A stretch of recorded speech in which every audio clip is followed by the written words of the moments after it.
the rate of change of the average revenue? Yes. The average revenue is this. This is the average revenue. We talked about it, I think it was in chapter 1. So in order to determine the rate of change of this function for x equals this, first I have to find its derivative. First I have to find the function. I'm going to call this f of x. So this divided by x, so my f of x will be 45 x to 7/8 divided by x to the first power, which will be x to 7/8 minus 1, which is 45 and x to negative 1 over 8, right? So 7 minus 8 is negative 1 over 8. So this is the average revenue. Now they want us to determine the average rate of change, the rate of change of this when that happens. So I have to differentiate it first. So f prime of x will be 45 times negative 1 over 8 times x to negative 1 over 8 minus 1, which is negative 9 over 8. And at this point, all I have to do is plug in 942. So this is negative 45 over 8 times 942 raised to negative 9 over 8. So now all I have to do is just plug it in. I'm going to share my screen. So let me share my screen first. Sorry about that. So I have my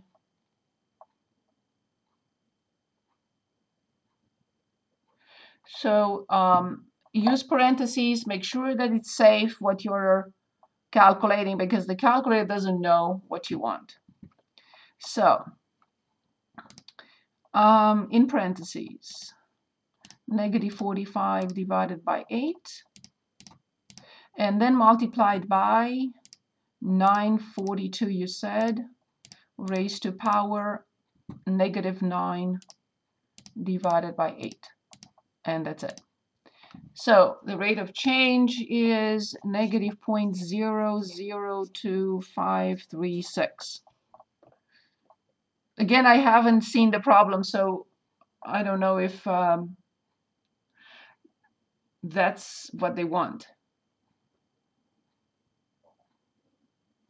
I'm pretty sure that is what they want because Okay. I went back and looked at, like, after completing it once and getting it wrong, I looked at, like, the answers for those certain problems. Okay. And it was like that. It looked like that. It just, of course, was a different number. So I think that is correct. I just was having trouble figuring out how to figure out the, do you feel better now, Megan, about this? Thank you so much. Thank you. So this is, of course, in dollars per unit when 942 are produced. So as a refresher, it's a good question. So the profit divided by X, the revenue divided by X, cost divided by X, these are all average of profit, average of revenue, average of cost. There are all averages. Now, if they want the average rate, now the average rate of change between 2 points, that will be f of x2 minus f of x1 divided by x2 minus x1 if we are given 2 points. So I know it's confusing, so that's why I want to clarify. The average is one thing, that these are the functions.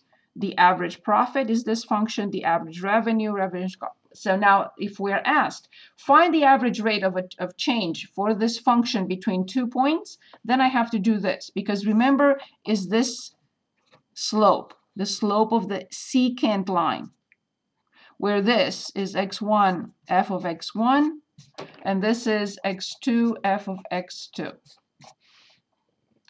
Now we can also be asked, so this is number 1, this is number 2, and this is number 3. If we are asked the rate of change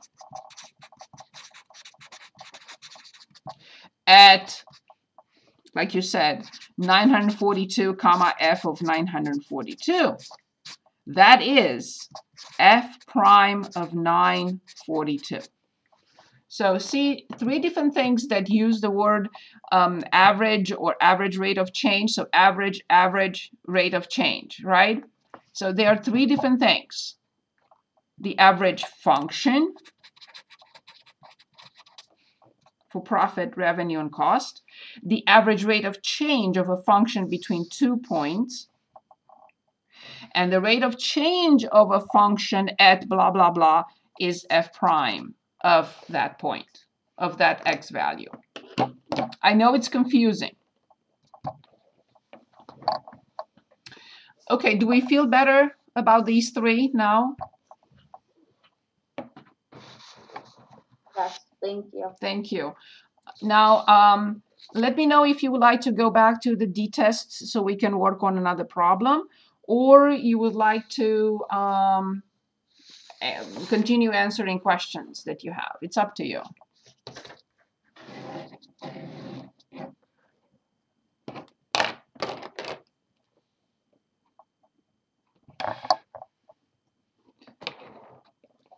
I'd like to see another d-test problem. Very good. So let's look at another d-test problem. So let's choose, and they are in 6.3. I'm looking for the page number in 6.3. So that's page 547. You want to choose, or you want me to choose? You can choose. It doesn't really matter. Okay, so let's say, I don't remember, I don't think we did 17. So let's do 17. And that's 547. So let me share my screen and get there. Where is my screen share? Okay, got it. Okay, so we want to go to 6.4. I only want 6. I only want 4. No, I want 3. And 547.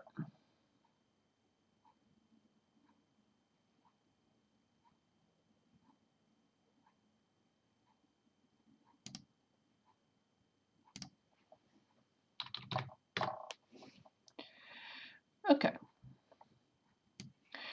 We can select anything. I just selected it because it's also a word problem, and we accomplished two things with one problem, right? So maximizing profit. So they are giving us the profit, and you see it's of two variables, a and lowercase p.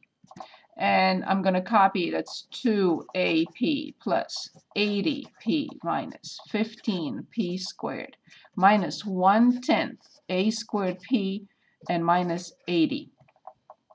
A is the amount spent on advertising.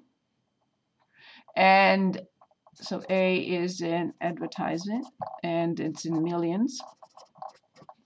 And P is the price charged per unit. Of course. Good. And they want us to find the maximum value of P and the values of A and P at which that happens. Okay.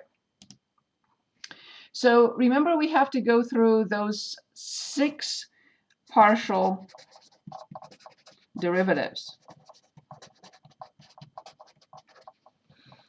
PA, PP, PAA, PPP. I don't really like those variables. If you want me to change them, I can change this into X and Y. It's up to you. I don't have to. And so on and so forth. PAP, PAA, PAP, PPA, PPP. Too many P's. Anyway, so you have any preference? I'll do whatever you want me to do, or we'll continue as is. Can we change it to X and Y? Sure. So P of XY equals 2XY plus 80Y minus 15Y squared minus 1/10 X squared Y minus 80. Now let me make sure that I put them correctly. So that's XY, that's correct. This is the second one, so that's Y. This is the second one, that's Y squared. This is the first, X squared and Y, and minus 80. Good. So remember, we have to determine PX, PY, PXX, PYY, pxy, and the last one will be the same, pyx. Okay, so again, what does this mean? When we differentiate with respect to x, y is kept fixed. Differentiate with respect to y, x is kept fixed. We differentiate with respect to x, and then again with respect to x, we differentiate with respect to y, and then again with y, and so on and so forth. So px. So I see x here and here. Everything else is 0 when I differentiate. This will be 0, this will be 0, this will be 0. When I differentiate this with respect to x, I get 2y. This with respect to x is gone. This with respect to x is gone. This with respect to x is minus 1/10, 2 times x, and y is fixed, and what 80 prime is 0. So this will be 2y, and I simplify, minus 1/5 xy. Good. So the next one, let's say pxx. I'm differentiating this with respect to x. This is 0. This with respect to x will simply be negative 1/5 y. Since I have px, let's also differentiate px with respect to y. Now I'm differentiating with respect to y, so this is 2. This with respect to y is negative 1/5 x. So what we have accomplished are these already. Now I have to determine py, pyy, pyx. I don't have to determine pyx because it's this. It has to be. But I will determine it just to make sure that I don't have an error somewhere. Okay, moving on. Any questions so far? Let me stop. Let's see if you have any questions. Any questions before we continue? Could you follow? Anyone? Yeah, I'm following. I understand. Okay, very good. So now let's look at py. So when I differentiate this with respect to y, x is fixed. So with respect to y, I get 2x. With respect to y, I get positive 80. With respect to y, I get negative 30y. With respect to y, I get negative 1/10 x squared. 80 prime is 0. So this is finished. Now I'm looking at pyy. With respect to y, nothing, nothing, negative 30, and nothing. Because again, when we differentiate with respect to y, this was 2x, this was 80, this was negative 30y, and this was negative 1/10 y squared, and 0. So now when I differentiate this again with respect to y, nothing, nothing, negative 30, nothing. And the last one, pyx, I have to get this. Okay, so I have differentiated with respect to y, now I differentiate with respect to x, keeping y fixed. So when I differentiate this with respect to x, this is 2. With respect to x, nothing. With respect to x, nothing. With respect to x, negative 2/10, which is negative 1/5 x. So that checks. So now all these are done. After we complete this step, we have to create the linear or nonlinear, depending, the system. Remember, this is the critical step, critical number step, right, in regular single variable calculus. So we have fx equals 0, fy equals 0. And we hope to get here from here a point, 2, 3, I don't know. We'll see in a moment. So okay, you know what I mean, px. Okay, px is 2y minus 1/5 xy equals 0. And py is 2x plus 80 minus 30y minus 1/10 x squared. So fx equals 0. One more time, 2y minus 1/5 xy, and py 2x plus 80 minus 30. I just want to remove this page, so I just want to make sure I copied it correctly. Get this out of the way. Okay, so we are looking at this system and we're trying to solve for x and y. Okay, so let's see how we do this. First, what I would like to do here is, let me see, one option would be to factor out y. I only have one y here. I'm going to do that. And I can solve this one for y. Let's see what happens. So first, maybe I should eliminate the fractions. So I will multiply the first equation by 5. So I have 10y minus xy equals 0. 5 times 2y and 1/5 times 5. And at this point, I will factor out y. So I have 10 minus x equals 0. And I have two options, basically, either y to be 0 or x to be 10. We certainly don't expect the profit to be maximum when the price per unit is 0, obviously. But that's what we got, so we have to analyze all possibilities. Okay, so now I'm going to replace y by 0 in this equation and get x, and x by 10 in this equation and get y. Okay, so it appears that we have 2 points to discuss. Okay, when y is 0, I have 2x plus 80. This is 0. And minus 1/10 x squared equals 0. I will multiply by 10 and get 20x plus 800 minus x squared equals 0. Multiply by -1. X squared minus 20x minus 800 equals 0.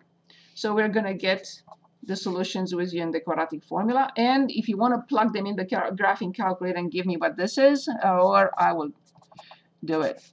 So negative b, 400 minus 4ac, 3200 divided by 2. I'm fairly certain that equation just factors. Possibly. I'm sure. Negative 40 and positive 20. So negative 40 and positive 20. Good. So I would have obtained the same thing because this is 3600. So this is 60 over 2. Exactly the same thing. Okay, 80 over 2. So it's 40 and x equals a negative 30. Negative 20. Okay, so x cannot be accepted as being negative 20. So x, I got that x is 40. So when y is 0, x is 40. So 40 comma 0. Okay, again, I wanted to continue and calculate, but how can I have a price of 0 and get a maximum profit? That's not possible. But anyway, so let's find the other point in which x equals 10. So we want to find y when x equals 10. So 20 plus 80, 100, minus 30y. And this is 10. So 100 divided by 10 is 10. So minus 10 equals 0. So this is 90 equals 30y. So y equals 3. So the other point appears to be a legitimate point, 10 comma 3. Okay, so now we have to conduct the D test, meaning we have to determine the D for both points. So I'm going to start with this one, though. So D is fxx at 10 comma 3 multiplied by fyy at 10 comma 3, and then minus fxy at 10 comma 3 but squared. And remember, if this is a positive number, then we will look at this and see if it's positive or negative. If this is a negative number, then it's a saddle point, and if it's 0, the test cannot be used. Okay, so where are my functions? Okay, my functions f. Of course, you know I meant p, right? I'm so used to writing f that I wrote p, f everywhere. Sorry. So pxx is this. I have to plug in y, which is 3. So this is negative 3/5. PSX, I plug in 3, it's negative 3/5. Multiplied by PYY, which is negative 30, right here. And then minus PXY at 10 comma 3. So I can only plug in T at 10, right? But because there is no Y. So 10 divided by 5 is 2. 2 minus 2 is 0. 0 squared is still 0. It appears that this is a positive number. I don't care what it is. You can simplify it, it's 18, but I don't care. I just need to know if it's positive. Yes, so D is positive. I look at fxx and I see it's negative. And I draw a conclusion, and that is that 10 comma 3 will definitely, because this is negative and D is positive, there definitely will be a relative maximum. Any questions so far? Now, right here, I can determine P of 10, 3, because the problem is also asking us to determine the relative maximum. So I have to plug it all in. So 2 times 10 is, so it's 20 times 3 is 60 plus 240 minus 15 times 9 minus 1/10 x squared. What is x squared? It's 100. And times y, which is 3, and minus 80. And let's see what we get. Okay.